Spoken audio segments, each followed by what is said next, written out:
What's up, y'all? Jacob Owens here, and today we have like a fun sneak peek at some behind the scenes. We recently shot some music videos, one for Futuristic and another out at my film ranch, and with those music videos we did a lot of really cool new things that we haven't done before in some videos, some new pieces of gear and tech and whatnot. And so we developed, a huge raw BTS video. If you're not familiar with our, online filmmaking courses, Learn Cinematography, Learn Music Videos, we have a segment on there where we have raw BTS, which is like basically kind of like on-set experience where we film everything that's happening on set, give tidbits of information. You can hear the raw dialogue, you can see what's happening. We throw up title bumpers telling you what's happening or what we're doing, and give a little VO narration as well. So they're really fun and cool. Those are up on the courses now, but I'm gonna play a couple moments from those raw BTS. They're both over 30 minutes long, but you guys are just gonna get a little peek. And then if you like what you see and you wanna see more and learn more of that stuff, the links to our Learn courses, Learn Cinematography, Learn Music Videos are in the description below. So go sign up, use code BN10 for a little discount. And yeah, hopefully you guys enjoy this behind the scenes.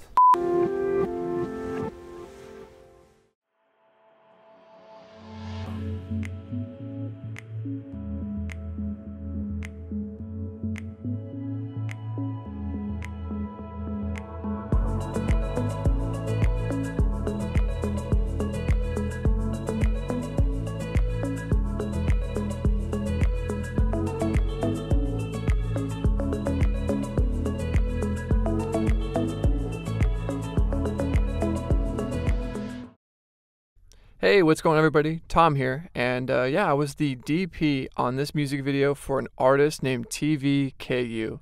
I don't know actually how to pronounce that, so I'm not going to try. But yeah, we shot this out at Jake's property. Jake was the director on this video, and he has a desert, 40-acre ranch kind of east of Los Angeles called the Eclectic West. And, when you listen to this song, it's got very much like a kind of an acoustic sound to it, and yeah, I mean, we felt like the kind of Western looking property would be a nice backdrop for this video. And kind of how I want to kick off this breakdown is, how to use your time effectively on set.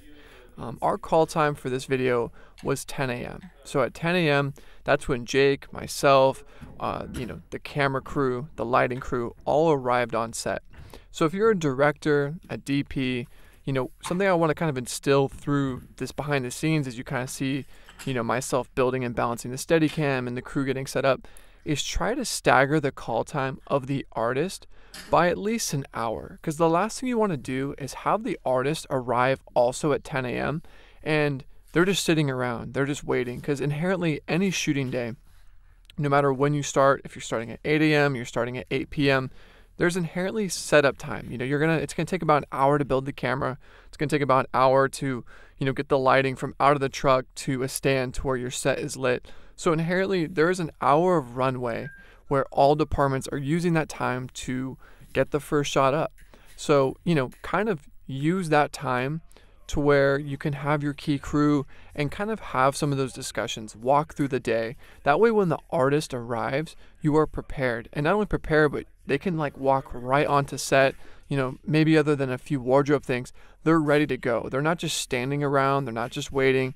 So yeah, just kind of wanted to convey that, as you can kind of see, I'm setting up the camera, we're walking through the shot. So use that sort of setup time in the beginning of your day to, essentially just get a good grasp on, the shots and, use that time to build the camera, get the lighting set up.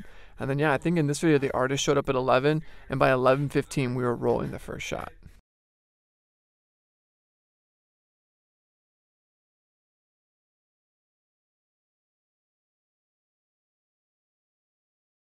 You kind of see each other in the rearview mirror. She might turn, and you realize it turns, and you kind of back up off and do it. You know what I mean? Yeah. And so that's kind of what is happening right here.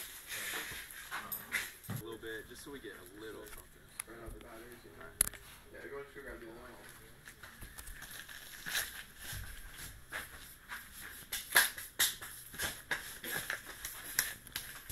Grabbing the car jack from down here, and then taking it outside.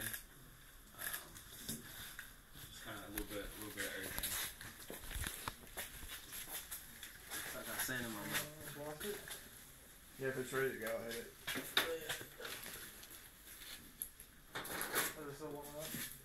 Even if it's like, I don't know if this part is broken. I can't. Yeah, even if it's like coming here, Yeah, this is and weaving it over like it's your like station. You know, that'd be a cool little. that flare. We're shooting animal workers. Might get some cooler shit off of it.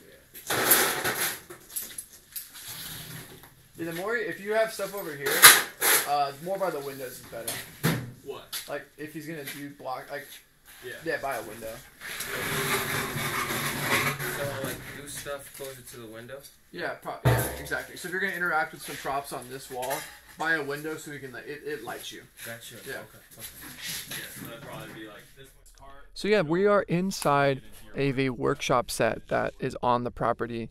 And kind of something I want to convey to anyone watching this, this is, despite all the gear you might be seeing, a fairly low budget music video. You know, I don't know the exact budget number, but realistically what I'm trying to convey is we were working with very little.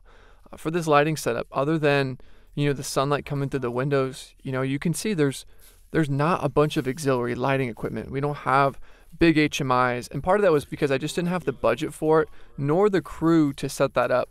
And that is sometimes a misconception is you use all your money to rent all the lights, but then if you don't have the crew to kind of work those lights, it's kind of pointless. And I knew I only had 2 G&E members.